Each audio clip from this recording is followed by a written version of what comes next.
How can a thick skin and short memory help your relationship? Great question. That's what's coming up next on Unhitched with the Concrete Camper and the Concrete Glamper.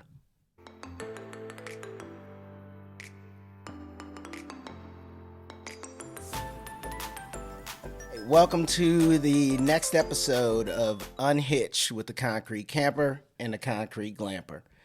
On today's episode, we're going to talk through a little bit about relationships and what works, what doesn't work, as well as camping together as a couple. And how that, what we think, can really strengthen your relationship. As many of you know, we've just celebrated our sweet 16 Whoop, whoop. of marriage. 16 years married, 2 of which we have been RVing. Yep. And as we reflect, as most of you do when you're in any type of relationship, with those anniversary periods come up, we were starting to think that in a way that we've never had to go to therapy. We feel like we have a strong relationship, ebbs and flows. We define it on our own terms. It looks differently for us than perhaps it looks for you. But I always jokingly say to Reg that I think RVing in a 30-foot RV trailer, that's about what, 250 square feet? Yeah, 250 square feet. When you live in a household, with X amount of square feet, regardless, a house is a house, an RV is an RV, and it is a close quarter situation. But I always say I think it's the best couples counseling. Sorry. We're gonna say couples counseling on the couch. How about that? It's the best couples Literally. counseling that there is out there. And I think, that's a really good way for to kind of start the conversation of today of like, why? Why, when I've had friends, unfortunately, some who've gotten divorced. Yep. Some that we've been fortunate that have been married just as long as we have, if not longer. Of course, nothing is perfect. Perfection is unattainable. But one of the things that I'll say that since we've been RVing that has been surprising, that in some ways, in some aspects, I feel like it has strengthened our relationship.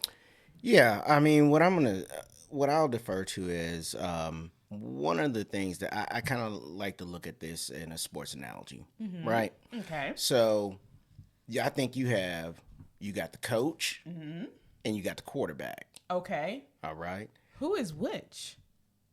Well, you would be the coach. Ooh, unexpected. And I would be the quarterback. Okay. All right. So when you think about those two roles, and I think it's evident and flows through our life, that's kind of how we function together.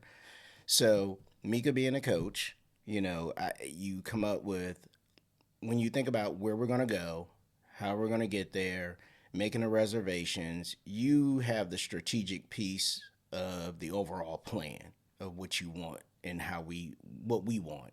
Okay. It is on me to execute and to make it happen. And I think that is where it comes to, hey, we're going to get there. What are we taking? Logistics, loading up, making sure everything is situated for us to get there safely and to arrive safely. That's my responsibility. Yeah, and I mean, I think through that analogy, since I am the coach, hey, don't let it go to your head now. Wait a minute. Hold on there, coach. Wait a minute. But as a coach, I think, the key to that is really planning out the strategy for any RV camping trip that we take. And so for me and for us, what that means is I'm responsible primarily for identifying the resorts or the location in which we want to travel. Of course, I consult with you. We kind of discuss, we do discuss like, hey, this is what I'm thinking. What do you think? This is somewhere that I think will be fun for us. Or you talked about X, Y, and Z. I think this would be a great idea for us to visit. And then through that teamwork, we then make those reservations. And so when game time, so to speak, comes to play, so game time is actually the day of us leaving out, hitching up, and heading on the road. Right. There's some things that I do take on as my responsibility. I do primarily most of the packing. although you pack for yourself. Well, when you say packing now. Right. Okay, Now, let me see now, the packing of the household. Let's call time out here real quick. Let's huddle up. Okay. Let's talk through this now. Okay. Packing. Yes. So when you say packing, I consider that as, yes, you will get the food together. Mm-hmm. Fully appreciate that. Meal planning, meal prep. Meal plan, prep. Cool. Got it. Mm-hmm. And, as far as if we need to go to the rig and unload some things, I think that's a team effort. But you are getting all the necessary items that we need to have a successful trip together. Correct. And then again, for those who are not familiar with us, that we are not full-timers, we are part-timers. And so every time that we go out, we really have to bring everything to our rig, because we feel like that's the best thing in terms of, we don't want to leave certain things on there. And well, my thing is, why shouldn't we? Right? Correct. Like, if we're traveling, we have the vessels that we need, the RV and the truck. I'm going to take whatever I want to take with me. I'm going to be frank with you. And modesty is not your friend. I am an overpacker. I am self-admitted. I need to seek therapy, but I like a lot of stuff. And, I want to make sure I want to have packed for all 3 seasons. Sometimes I do, sometimes I don't. I forget some things. Which is important in Right. RVing. I mean, that is real, because we have been modest and been caught out there with the wrong clothing, not prepared. And so that is a lesson in and of itself, especially for all you newbies out there, that modesty is not your friend. No. So overpacking, kind of lean into it.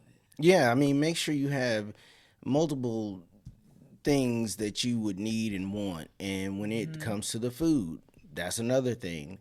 We are kind of big believers of, if we can get prepackaged meals or something, or we can cook something and then freeze it, it's because when we pull in, the first thing is, after X amount of hours, 6 hours, whatever it may be, I'm hungry, so I'm ready to eat. And, that can dictate your attitude and how successful your trip may be. So true. And so for those of you who are watching on video, I was jokingly raising my hand. I'll keep it completely real with you. I am not the best cook. I don't pretend to be.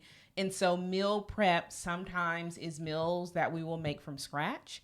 And sometimes meal prep is ordering from our favorite Mexican restaurant the night before. So when we arrive the next day, it's leftovers. All we have to do is put it in the microwave and can reheat.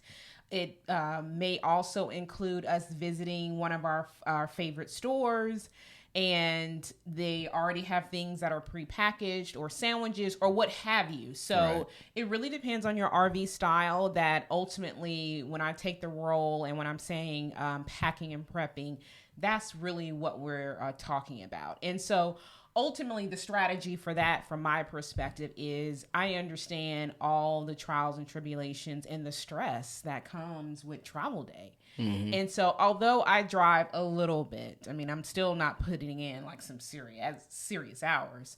I want travel day to be as stress-free for you as possible. And I appreciate that. I do. I truly appreciate that. And so that's why when we talk about this whole team concept and how it helps and strengthens your relationship, understanding those roles.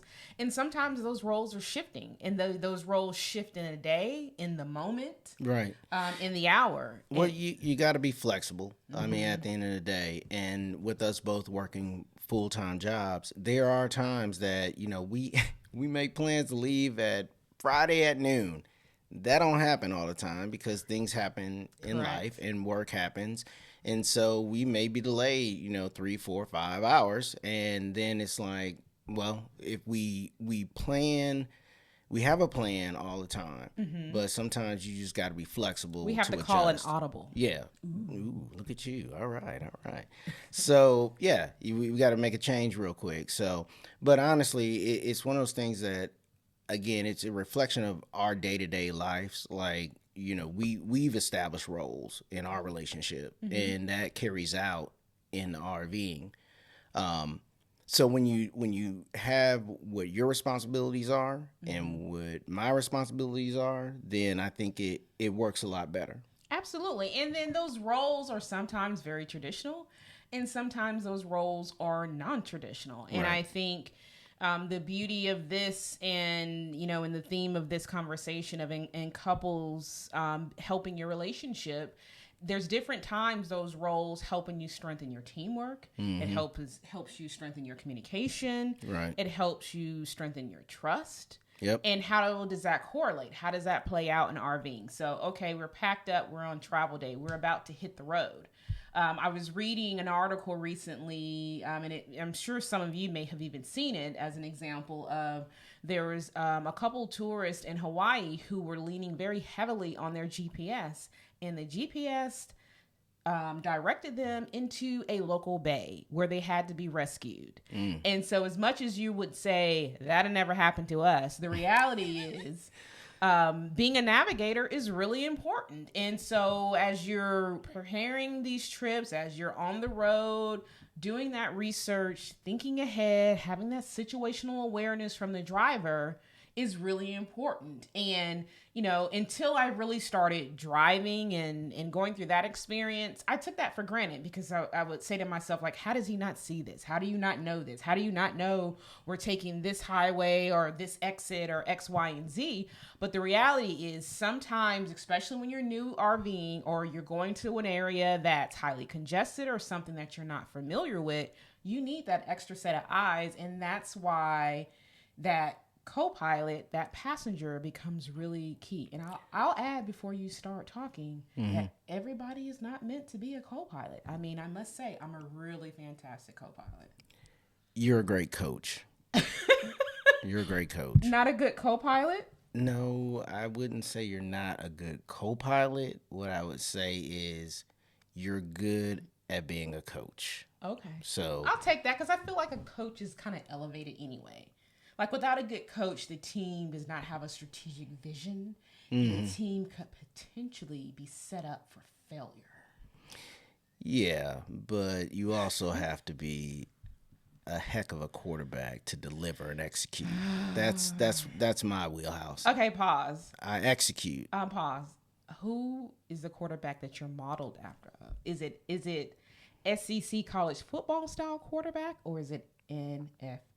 Or are you redefining your quarterback skills / leadership qualities based off of the occurrences that are happening in the NFL? Inquiring minds want to know. So look, at the end of the day, there's levels, right? Okay, there's levels to everything in life. Okay. At the end of the day, you're learning at each level. You start in high school, you go to college, and if you're good enough, you reach the NFL. Right now, I'd say I'm SEC right now. SEC is a winning. It is a winning environment. It's a winning system. Go Dogs. Anyway, so national champions. I think the goal of this is just to really let you guys know. As a couple, you need, well, I won't say you need, I would recommend, and what's worked for us is to establish roles, responsibilities, and hold each other accountable to those. There's a system that works pretty well for Mika and I. And when we arrive on site, there's a cadence to that. There's kind of like a little symphony of things that take place. Yeah, it's a concert. Sometimes it's a horrible concert, but it's still a concert. So I just want to say that. But when it comes to, and most of you guys know, backing in, right? Backing in is not, it's not for the faint of heart. And it's real, people. It is real. That is really like the test of a relationship for newbies, especially if you have a travel trailer. Right. And I mean, that's why they make those shirts and stickers that say, sorry for what I said to you, honey, while we were backing in. It is real. It is not a joke. And I mean, we've had our challenges, we've had our struggles, but at the end of the day, it is still come back together once you're in the spot, and it's like, all right, we did this. We did this together, and you got to learn how to communicate. And I mean, there are some tools, technology, things like that help, but at the end of the day, you still got to know how to speak to each other and definitely have respect for each other's roles.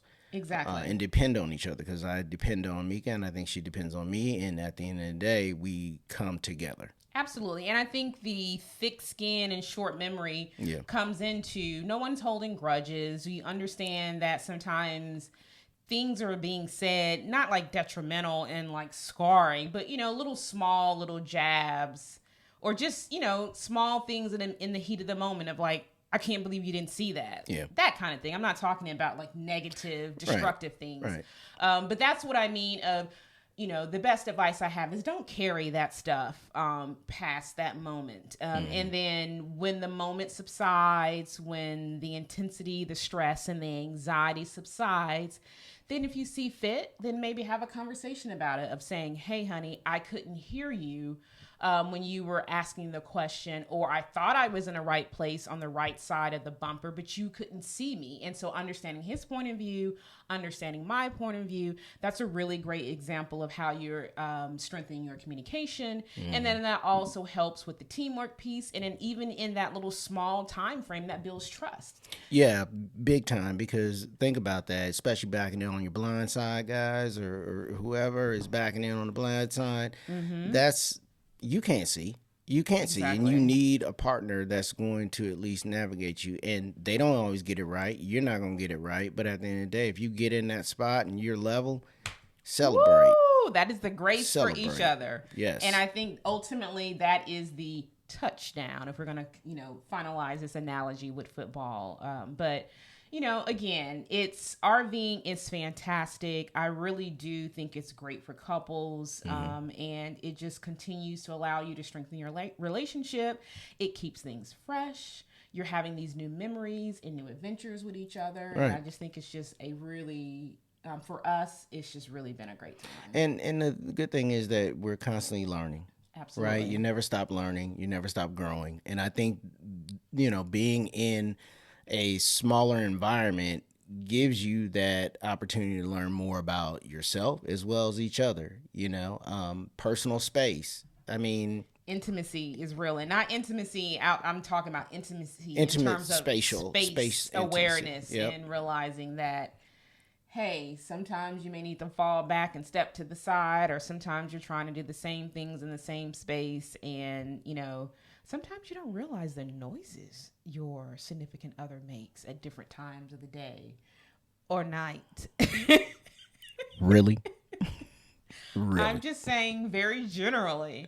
And so it helps you learn another aspect of your significant other. Right. So, well, 16 years in, and we're still learning new things about each other personally, and I mean, it's been good for us. It has. And I think, honestly, you really got to like your partner. Yeah, it's a truth serum, so to speak, I think. Yeah, I mean, even if it, it's marriage, friendship, dating, whatever it may be. But at the end of the day, you really need to like that person to be in that small space together for any amount of time.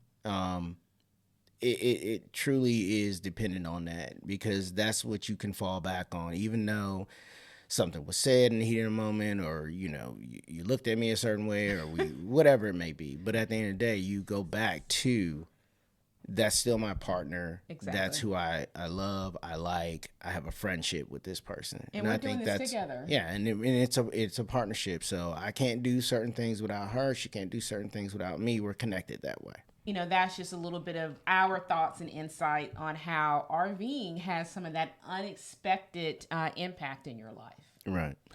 All right. So next we're going to move into kind of our weekly update, segment that we are calling Word on the Concrete Curb. So what's the word on the concrete curb, Reggie? So check it out. This week, I discovered that Volkswagen actually just released, or they're working on a release for 2025, and it is the ID Buzz Volkswagen bus. So hopefully most of you guys do remember seeing those little vans, that used to drive around. So Volkswagen. Iconic. Yeah, it is cool. And then as a former VW Bug owner, I think this is like ridiculously exciting. Like, is this our first step into van life potentially? I don't know about us, but it's a good opportunity for the industry, and van life, this could be cool. some of the cool things about it is that it's been released, I think about a year ago, that they're doing it in the European market. So now it's coming to the US, and they're actually expanding it from a 2-row to a 3-row for the US, which is pretty cool. I guess the range, the travel range right now, they've got it pegged at about 250 miles, with the anticipation of maybe getting it to 3. I think that's what the market is really looking at. The electrical vehicle, though, is overall, I think the measurements that they calculated was basically around, like, it's about 195 inches long. Then the height, I think they're looking at around like 75 inches and 78 inches wide.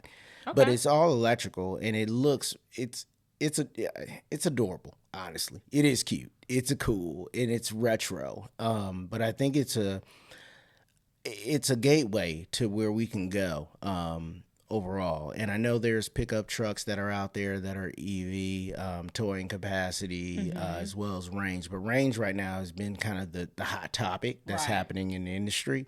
So we'll see. I mean, you look at gas versus electric. I'm excited for the future of this, and I think it'll only lead to greater and better things, especially within the RV community. I think there's a couple electric RVs out there, like an A-class situation, but right now, I think we're looking at something that's on the cusp of being really, really exciting. And I would be interested to see how this all evolves, and especially we've already established, I was being facetious, but van life culture is not quite our style. But I am thoroughly intrigued and will be paying close attention to, it's coming. That once it's released, some folks are going to put their RV spin on it, and it's going to be the new hashtag van life. So stay tuned. I think it's going to be some really exciting times. And then we'll also, that EV, electric vehicle world, is something that we're both very intrigued by. And so we will continue to dive into there and share with you some of the exciting finds that we have. Yeah, we'll keep an eye on it. And then again, in the comments, let us know. Let us know what you guys think. Like, do y'all own any EVs? What are your thoughts about it? Is it something that you would maybe even convert to if you're not into it, if you're a diesel person? And now, if we could get the range up, like, what are your thoughts? Absolutely. Just interested to hear what you all think about this evolving technology. All right. Well, I think that'll do it for us on this week's podcast, Unhitched with the Concrete Camper and Glamper. For those of you who are finding us for the first time, thank you for joining us.